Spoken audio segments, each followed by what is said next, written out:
Ma désillusion avec Hollywood et la célébrité a commencé vers le printemps 2020. Par coïncidence, juste au moment où le monde a été contraint de fermer, j'ai eu le temps de réfléchir. Ou plutôt, je n'avais pas le temps pour les commérages et les affaires de la culture pop, alors que les entreprises ont été forcées de fermer, enfin, certaines.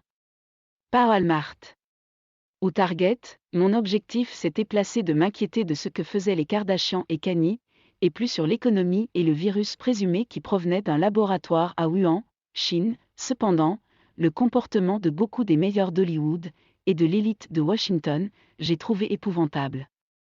Pour la première fois de ma vie, j'ai commencé à voir les célébrités et les influents comme des mangeurs de fonds, leur rhétorique prêcheuse, rester à la maison, sauver des vies, sentait l'hypocrisie de la caisse à savon.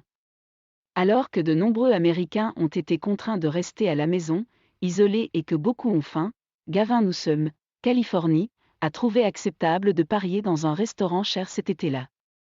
Sans masque, ou Nancy Pelosi, Californie, encore, se vantant de son stockage de crème glacée. Au contraire, ces blocages ont commencé à me faire réaliser à quel point la plupart des célébrités sont inutiles, quand vous voyez en contraste, des gens ordinaires qui se battent pour leur liberté et TMZ qui rapporte un chanteur dont la couleur des cheveux a récemment changé comme s'il s'agissait d'une nouvelle de dernière heure, cela peut être assez choquant, et ensuite donner à réfléchir. Avec beaucoup de temps libre, j'ai utilisé la majeure partie de 2020 et 2021 pour exprimer mes inquiétudes concernant là où les constructions politiques et sociales auxquelles nous étions confrontés. Cela a pris mon temps. C'était mon objectif. Pas Beyoncé. Pas le dernier film de super-héros. Chaque fois que je jetais un coup d'œil sur les nouvelles des célébrités pendant cette période, j'étais confrontée à une nouvelle réaction, le dégoût. J'étais dégoûtée de voir à quel point les célébrités étaient inconscientes de la souffrance qui les entourait.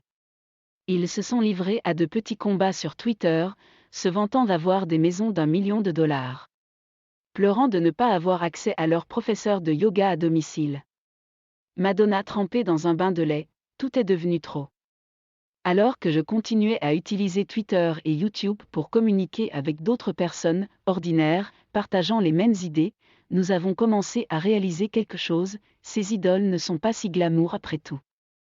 Pendant les confinements, nous, les gens normaux, avons été exposés à la laideur de la célébrité. La mesquinerie.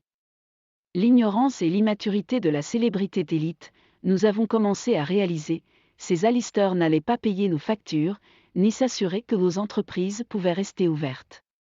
Ils n'étaient pas à des rassemblements, luttant contre ce que nous pensions être le système. À partir de maintenant, il devient un peu plus pratique d'oublier ces personnages, ces idoles, à moins qu'il n'ait quelque chose d'important à dire, ce que nous trouvons n'est pas souvent.